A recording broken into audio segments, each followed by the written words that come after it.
selamat datang di sesi eksplorasi mendalam kita hari ini. Saya host yang akan memandu Anda membedah arsip langka, dan tentu saja saya nggak sendirian di sini. Halo semua, saya pakar musik yang akan menemani Anda membongkar sejarah seru hari ini.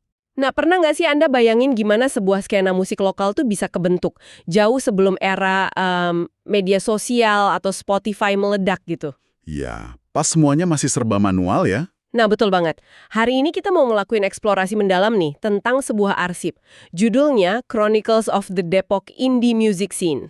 Ini ngambil dari catatan Rinjani Radio Depok pertengahan 2000-an kan? Iya, dan misi kita hari ini tuh bukan cuma ngebahas satu band yang lagi cari panggung. Betul. Yang bikin ini penting buat Anda pelajari adalah ini tuh potret ekosistem yang utuh. Ada markas musik Studio Depok, tempat musisi lintas genre itu saling silang, bertukar ide secara spontan. Tempat yang akhirnya jadi kawah cendera di muka buat banyak musisi besar Indonesia ya. Sangat. Nah, di catatan Rinjani Radio ini ada satu cerita yang terus narik perhatian saya. Ada vokalis tamu dari Lampung namanya Henry. Oh ya, Henry. Iya, dia datang ke markas studio itu, kok bisa kehadirannya sampai dicatat secara khusus gitu? Nah ini kejutan pertamanya. Waktu itu Henry datang bawa CD dari kertas band. Yang lagu andalannya Kekasih Yang Tak Dianggap itu bukan sih? Tepat. Dan buat Anda yang ngikutin musik pop, pasti tahu kalau kertas band ini tuh cikal bakalnya Armada Band. Jauh banget sebelum mereka merajai tangga lagu nasional. Wah, jadi sebelum era Armada dia udah bergerilya di Depok tuh. Betul. Dan rekam jejaknya luar biasa dinamis loh. Dia pernah sibuk di grass rock band rock legendaris itu. Terus sempat juga jadi vokalis band rock and roll, namanya Band Roll. Sampai akhirnya masuk jadi vokalis Funky Kopral. Pindah-pindah genre sejauh itu emang wajar ya di masa itu? Sangat wajar.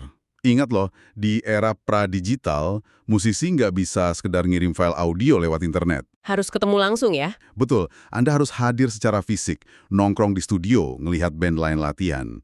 Nah, dari sana, kolaborasi organik itu lahir.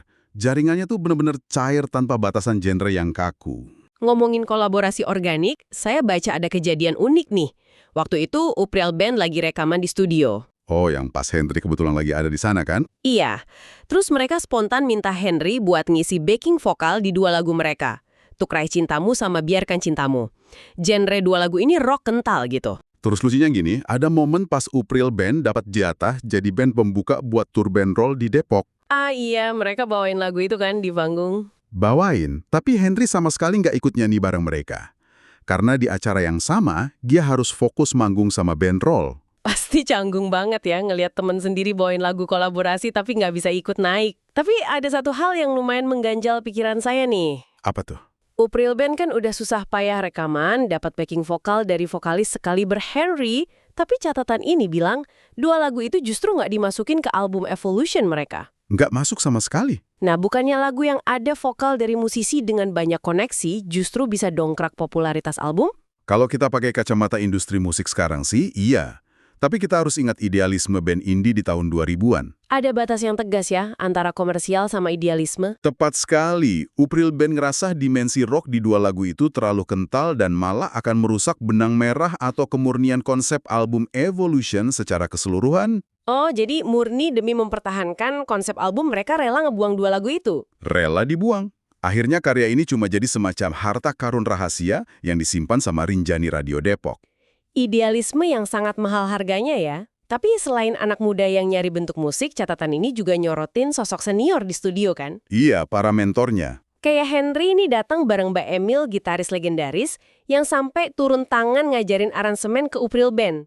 Beliau katanya terkenal banget sama teknik slidingnya ya. Nah, bagi Anda yang mungkin bukan pemain gitar, ya teknik sliding ini tuh cara mainin senar dengan meluncurkan jari di sepanjang leher gitar tanpa diangkat. Oh, jadi suaranya mulus gitu? Mulus meliuk dan penuh emosi. Fakta bahwa gitaris senior dengan teknik khas mau bedah aransemen band anak muda ini nunjukin banget ekosistem sehat waktu itu. Nggak ada ego senioritas sama sekali berarti. Soalnya disebutin juga nama Glenn, bassist senior di Depok, yang santai aja mementori Gary, bassistnya Upper Band. Inilah inti dari budaya indie yang sebenarnya. Pengetahuan dan teknik itu ditransfer lintas generasi secara langsung. Nggak ada sekat antara artis besar dan anak baru pas mereka lagi keringetan di studio yang sama. Benar-benar lebur jadi satu. Eksplorasi kita hari ini benar-benar ngebuka mata soal betapa kayanya sejarah di balik skena musik Depok tahun 2000-an.